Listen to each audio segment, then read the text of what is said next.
And here's this. No lady.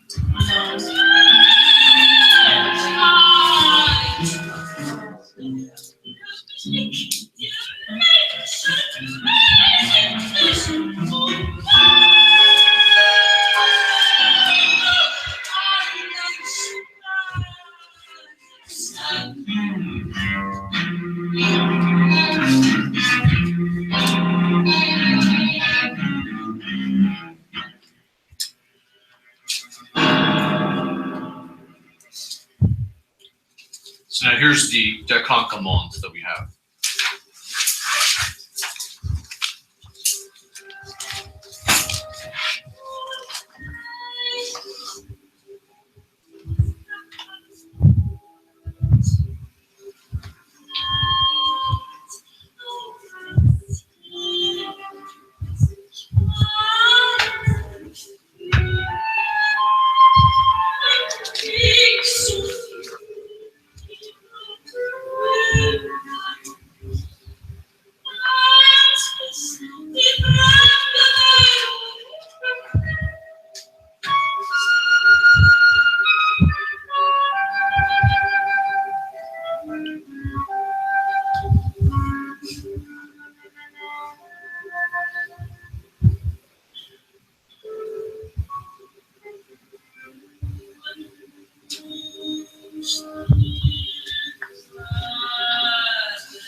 So what's the weirdest part of this music?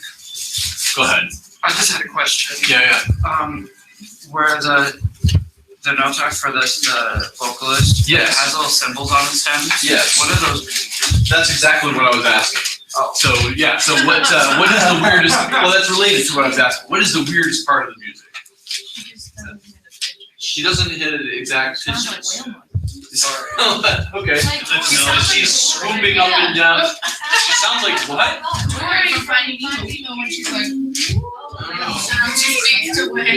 Oh, she speaks to whales. I forgot that part. Okay.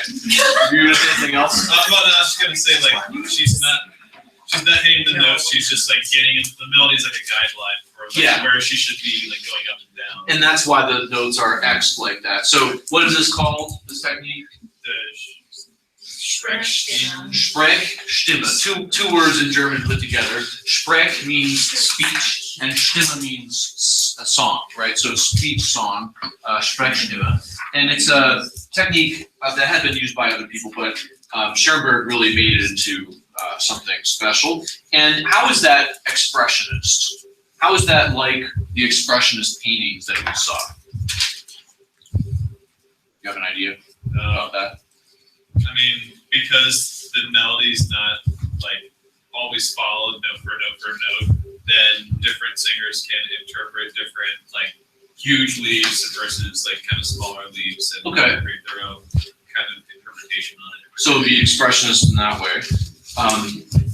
Would that be kind of almost experimental in a sense where obviously not one performance is going to be exactly the same because the instrumentalists will be the same, but the vocalists won't be. So it gives an experimental. Yeah, there could be a good amount of variation in the performance. I don't know that was Schoenberg's intent. I think he really kind of wanted it to sound a certain way, even though you don't have to hit those notes exactly. But yeah.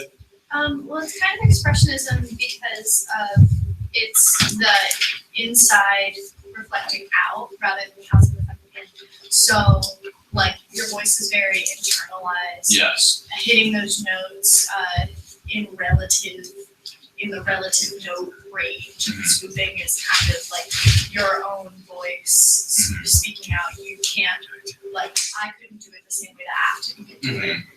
Okay, and it's also distorted, isn't it? So it's your own voice, but it's not the normal way we would hear people. Like if I gave my whole lecture in Sprechstimme, you would start to think that I was very strange, right? Yeah. So I mean, it's that distortion of it that makes it sound like, you know, my face is got red eyes and blue hair, and you know the kind of stuff that they would do in an expressionist painting, right? So the distortions of that. The distortion of the sound of the speech and singing, so that's it. It's unmistakably odd, right? There's nothing that sounds just like this, and it makes you really hear the words, I think, better than you would maybe just with singing, because you can sort of follow it a little bit.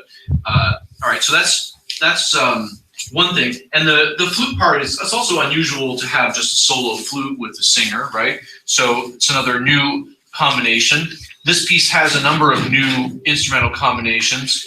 Just the small ensemble of basically string quartet, but with a couple of wind instruments, so flute, clarinet, violin, cello, and piano is this small mixed ensemble. That's something a lot of 20th century composers imitated about Schoenberg.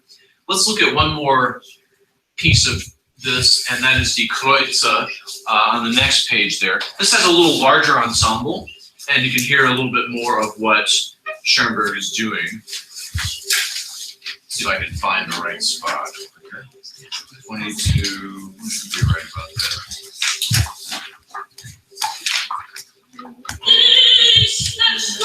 I'm close, not quite.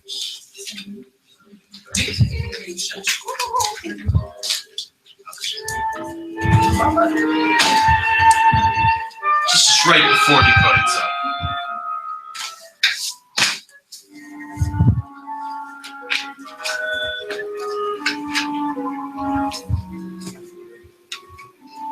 In Die Kreutze, kind of pay attention to the different combinations of sounds, because there's some really inventive ways of combining the instruments here.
Okay. Were there any spots that you heard that you thought was a really cool sound combination? Any places where you were impressed by just the tone, the timbre, the sound, anything? Any places stand out?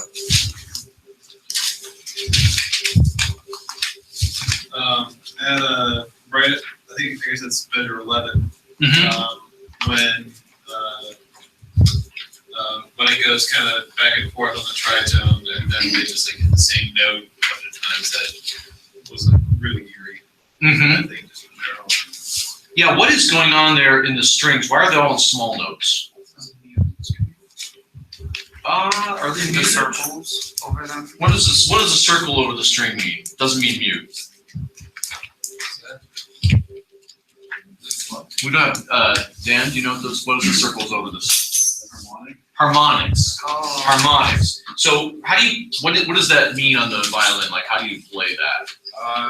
You have to it depends where they're at. Some of them, like the natural ones, you just get kind of, you want to split this string in half. And then the other ones, you want to only split in quarters, I guess, that you press down the one finger, and then the other one you have to kind of reach up and try to hit that one. Oh yeah. It's really tough. If it's a natural harmonic, you can just sort of touch the middle of the string, but you don't actually fret it, right? That's the difference. You don't press it all the way down to the fingerboard. Yeah. If it's just a natural one, you just kind of lightly touch it. If it's one that isn't a natural one, you have to press down the actual note behind it, and then lightly touch the top. So you've got to shorten the string to the right length and then cut it in half for the harmonic. Yeah, that's so only a little part. It's kind of like falsetto on the voice, where you're only using part of the chords to vibrate. But yeah. Why are there two bass clefs for piano? Well, the piano is, both, all the notes are low. I don't know what you mean. Why are there two bass clefs? If you look at the beginning, Yeah. there's 3 lines for the piano. That is just because it was easier to write it out that way. There's so much going on in the piano, it was easier for him to have 3 staves for the piano.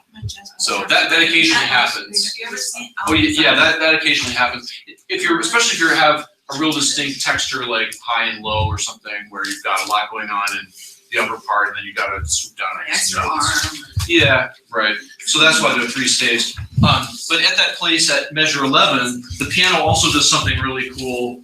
You see where it says tonlos niederdrücken in measure 11? That means that you're supposed to press down the notes, but you're not supposed to hit the hammers on the strings. So why would you do that? They still vibrate. They'll still vibrate. So when I play this next little bit, you hear it vibrating? And then also when the singer sings and the violinist play, then that'll be heard. Later when I play,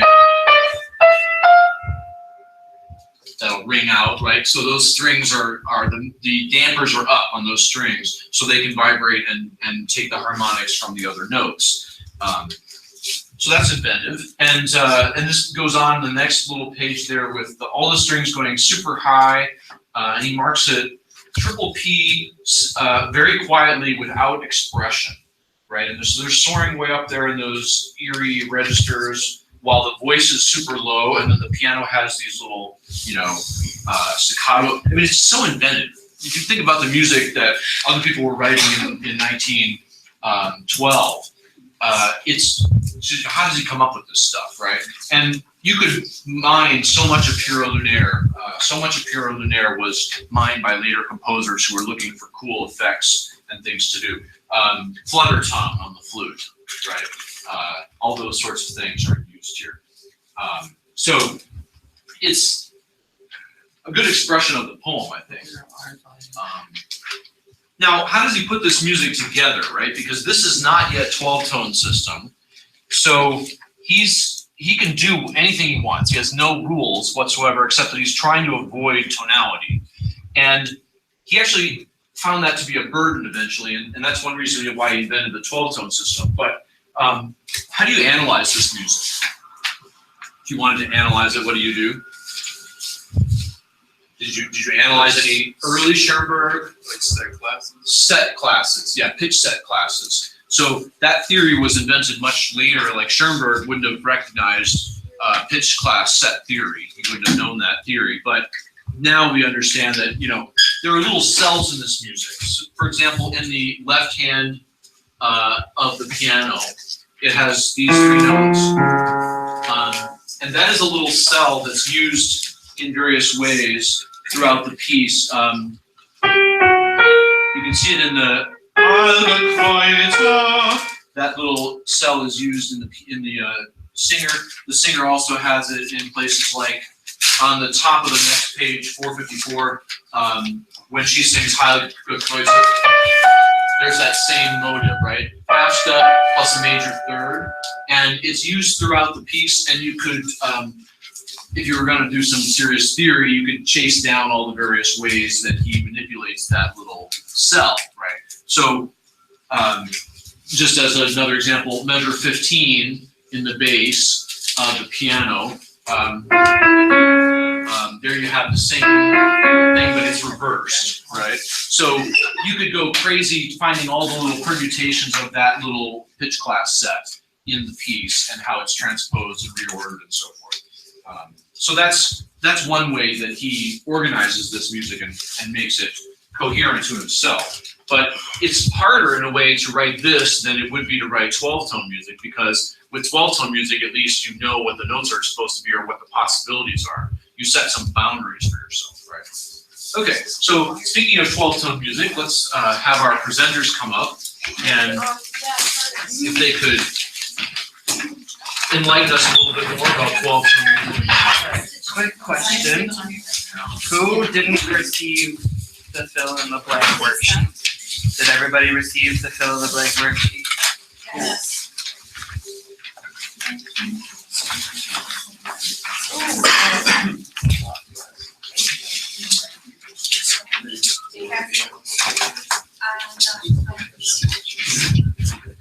When you go to the dock camera, you click this, right?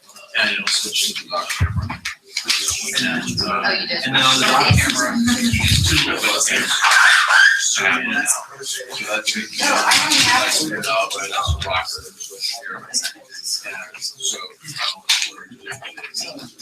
And then one volume.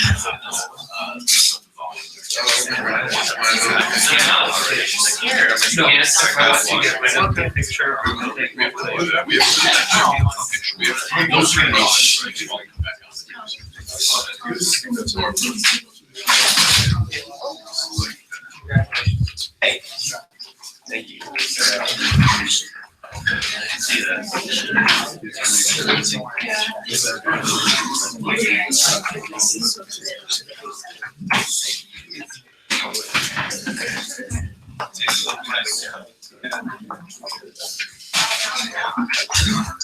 But staff line over that picture, and wherever the blackest notes are, we get your vocals and notes, and then we can have a piece.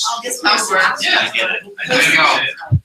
John Page. That's like the things we did in theory 4. Yeah. We made like the subgroup things and it was like, no. Yeah. Oh, whatever. It was literally. I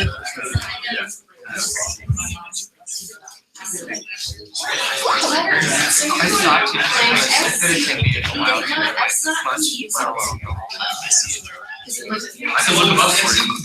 Yeah, that'd be great. What are we doing? What? It's everything to log in with. How do you not know them?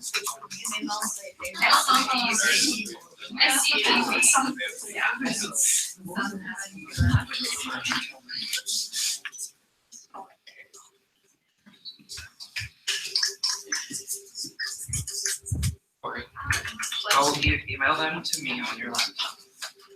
I'll find them. This is why you should use Google Docs for this spreadsheet. It's super useful.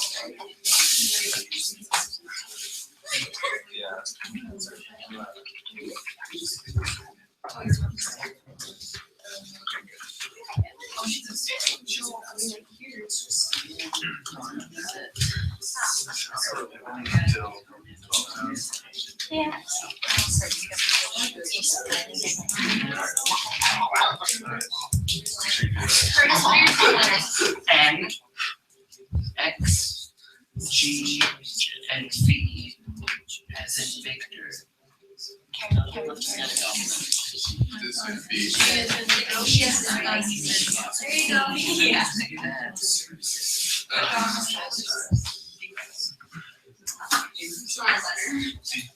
What? It's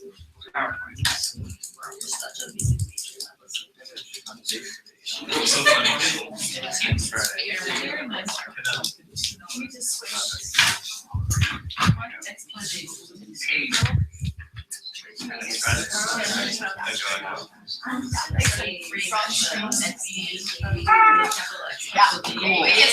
Did you get it? Yeah, Okay. how do I play it? The top left. Right there, yeah. Yeah. Cool. Now, under where it says display settings, on the top there, swap. There you go. Oh, that's cool. Hi. Hi. We're going to be talking about Schoenberg and dodecaphony. We translated Schoenberg's name and it means beautiful mountain, in case you were wondering. So we just have a few things on the life of Schoenberg. So he was seen as an outsider, kind of radical in his theory, in his pieces. He's Austrian by birth, and he was Jewish. He then converted to Christianity, but then he reverted back to Judaism. So kind of both sides of the spectrum. And he immigrated to the United States during World War II because of Nazis. He also saw himself as an extension of Bach, Beethoven, and Brahms. Listening to his music, you're like, how do you get that? But that's how he saw himself. Alright, some of his principal works, as far as dramatic, he had an unfinished opera. As far as orchestral, he had 5 orchestral pieces. For piano music, he had 3 piano pieces.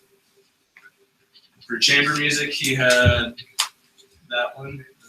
He had kind of a mixture of Verclair and Bach. Yeah. He had a mixture of chamber music, piano music, and orchestral stuff. This is just some of like the honorable mentions. And he also wrote theory books. He was kind of a big writer. What do they call that? Treatise. Treatises.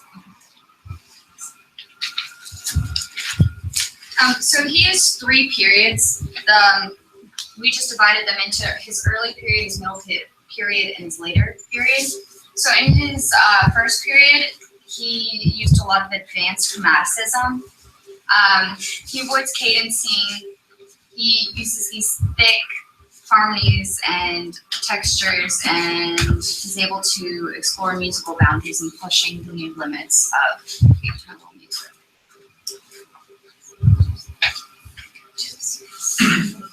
As far as period 2, it is the middle period or atonal, and that's whenever he introduces emancipation of dissonance idea, and he abandoned tonality pretty much completely. Does everybody have that? I don't know. Okay, and his later period was his serial period. It was a very structured kind of period, very different than his early period, and he developed the method in 1920. Which is later in his life. Yes. And this has been the last 30 years of his life. Yeah. All right, so this is an introduction to 12 tone. So serial composition is like 12, it's an established row or series of the 12 pitch classes.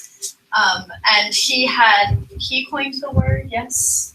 He coined the word dodecaphony, which is hard to say. Everyone say dodecaphony. Dodecaphony. All right. Or as I like to say, dodecaphony.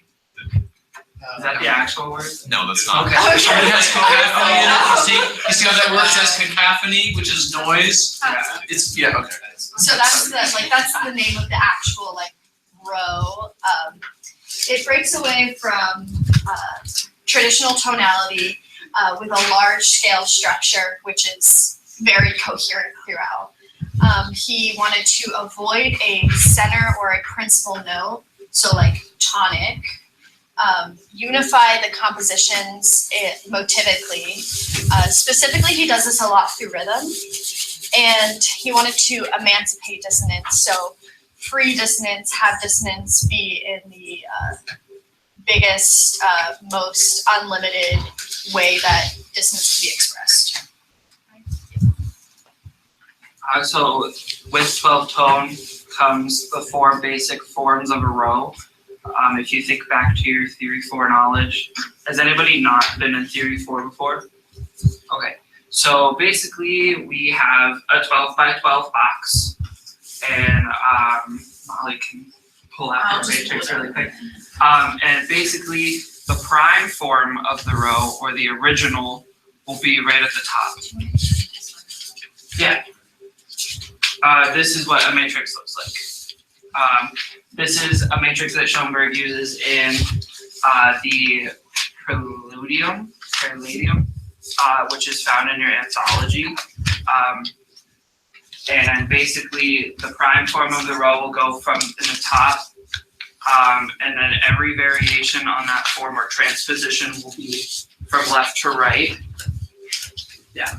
An inversion is the prime form flipped upside down, and that goes from top to bottom, and is read from the top to the bottom, and each transposition is then found from left to right, but read top to bottom. The retrograde would be the prime form read backwards, which is right to left, and then the retrograde inversion is the inversion read backwards or bottom to top. And these are different ways to compose, or how they structure themselves composing a 12-tone piece. So basically, he would use these orders to make his pitches, and when he would use, for instance, let's look at the top row, it's E, F, G, C sharp, F sharp, and so forth. Once he played that note and switched, he could not go back until he wrote the rest of the pitches. So he could hit E as many times as he wanted, but as soon as he went to F, he would not be allowed to go back to E. He would have to continue with the row itself. Do you want me to go back a second? Yes, please. Go ahead and copy down some of your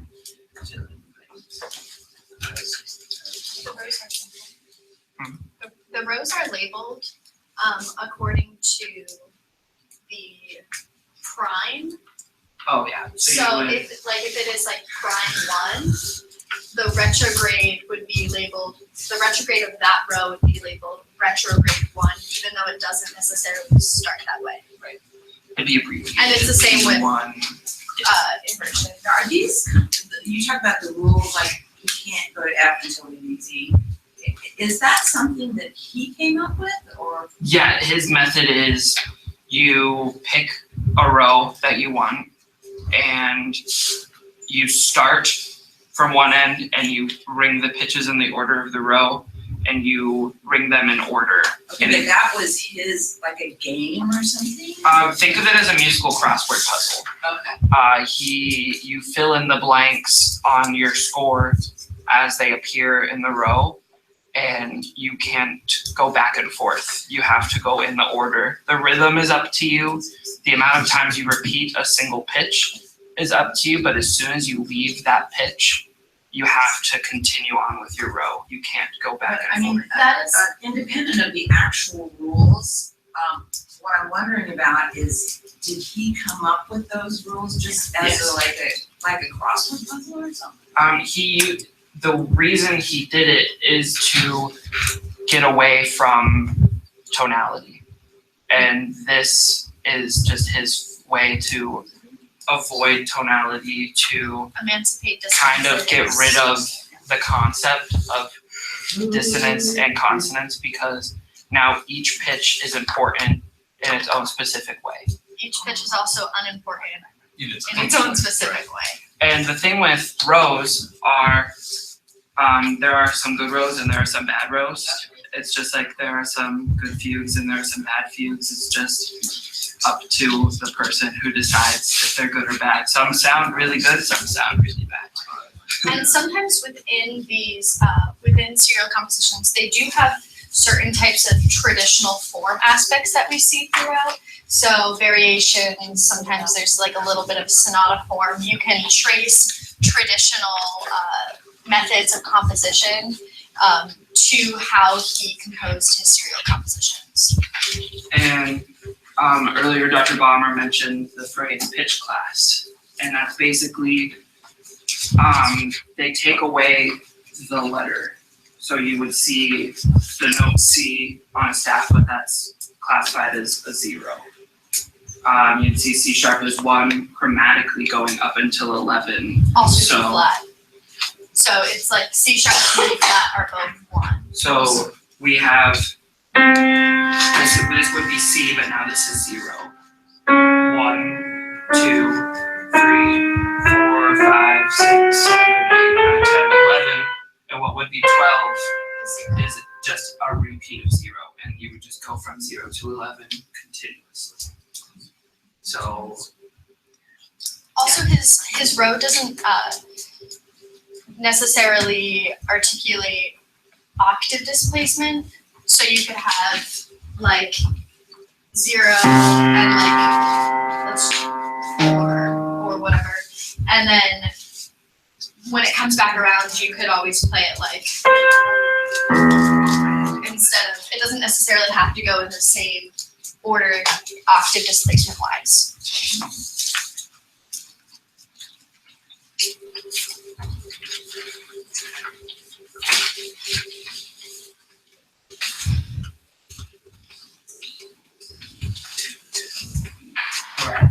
So the piece that we're going to analyze today, the piece that we're going to analyze today, that I'm going to guide you through, is part of Schoenberg's Opus 25. It's a piano suite, and this is a very well-known one. This is not in your anthology, but 2 of the movements are in your anthology.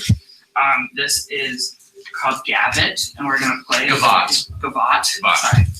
Gavotte, we're going to play it for you, just a little bit of it. You'll have to switch back to PC to get sound. It is almost. Okay.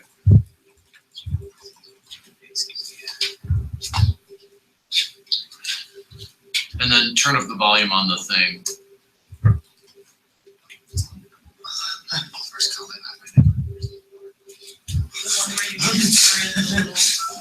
There we go.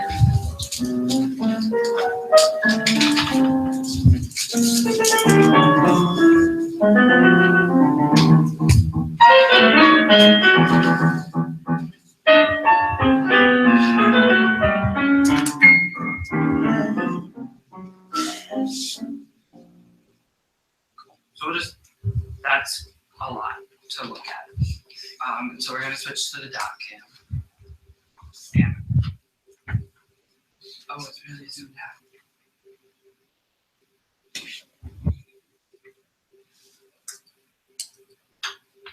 That's better. Cool.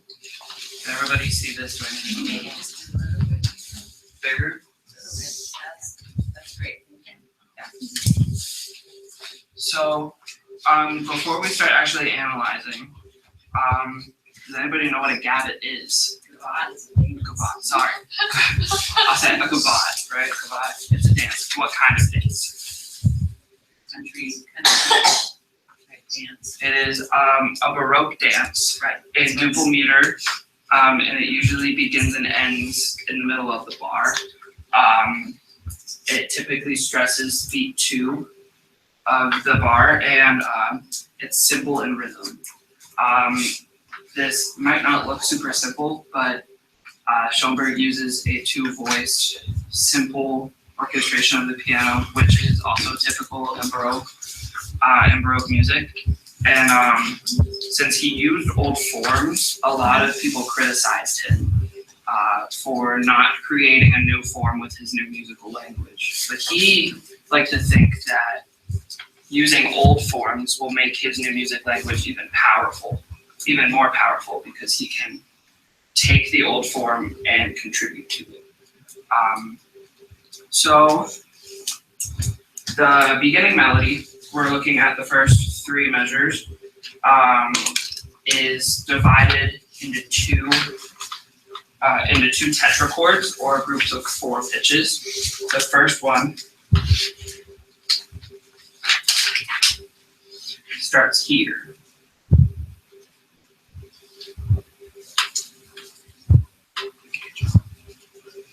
Those 4 pitches: G, D flat, G flat, and E flat. The second half of that is where they overlap. That's G flat to this D right here. Now those are special because they are both forms of the set class 0146. They're different transpositions, and so if we think back to our matrix, transpositions are different forms that are similar. And then, They have the same quality. yeah, they both sound the same. Can you play on the piano in 0146?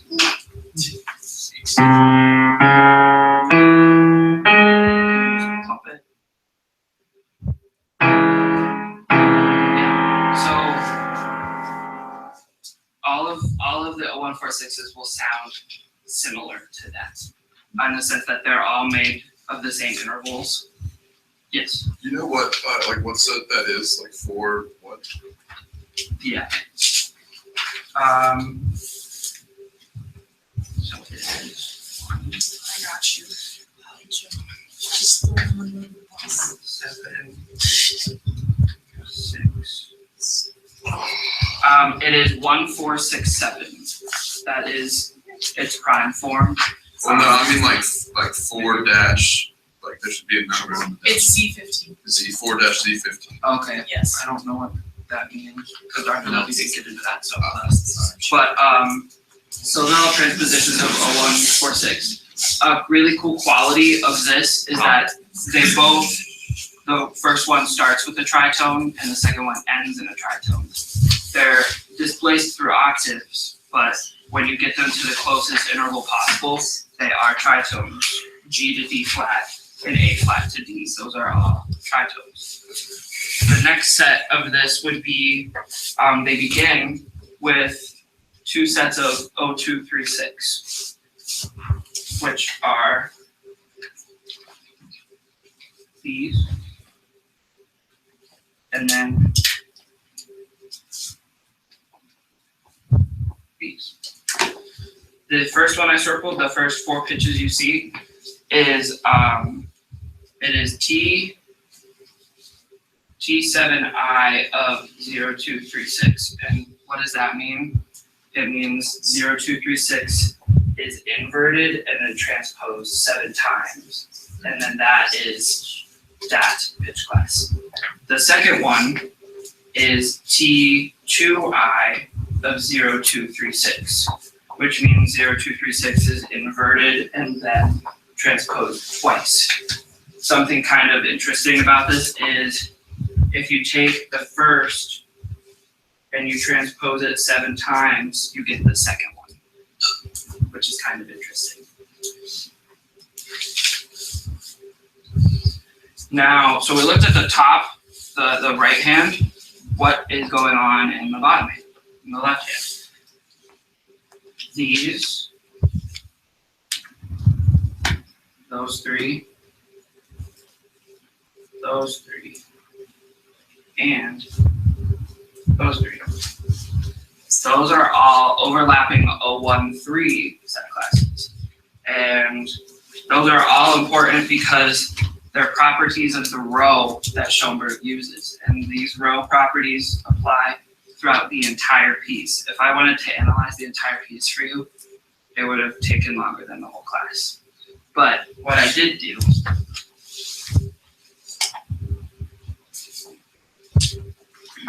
yeah. Does he ever use the whole row throughout this piece? So This is the first row he uses. I don't know if you can see it, it's kind of low. And you can see the overlapping 013s that come straight from the row. You can see the overlapping 0236s that come directly from the row.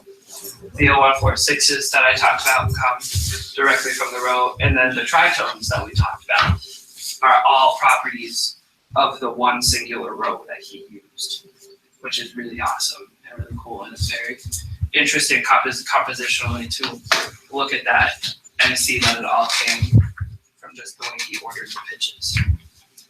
Now, is it fair to say that he didn't necessarily make that kind of analysis?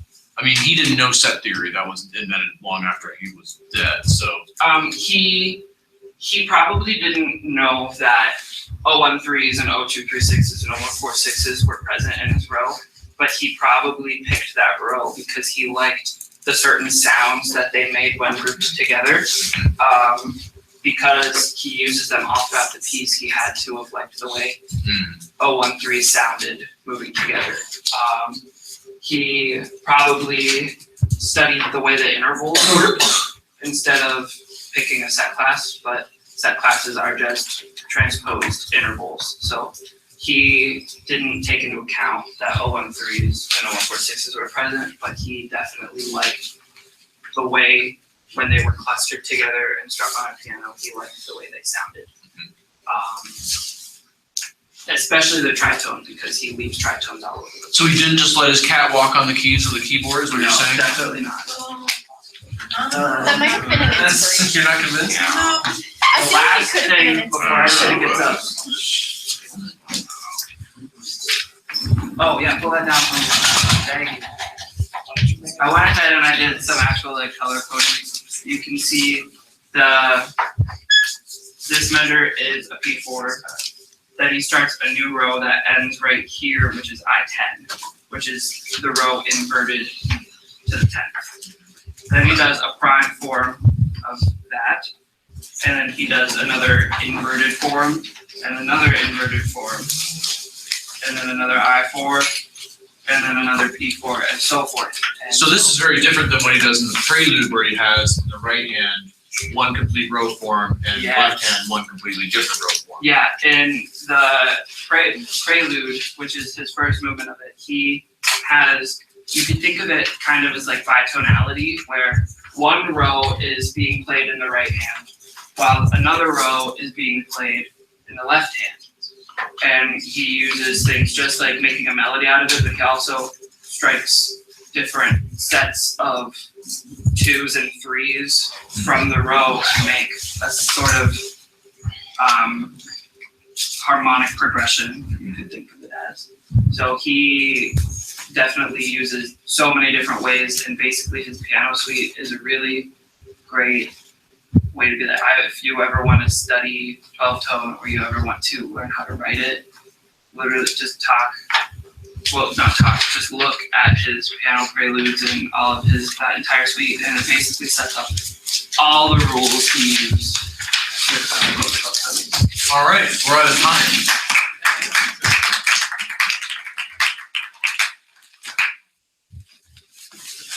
Also, Thanks, yeah, John. Thanks, John. The only thing we should be doing is the piano lead. We're doing I wanted to get into the piano lead. of this. No, you're, Oh, I'm sorry,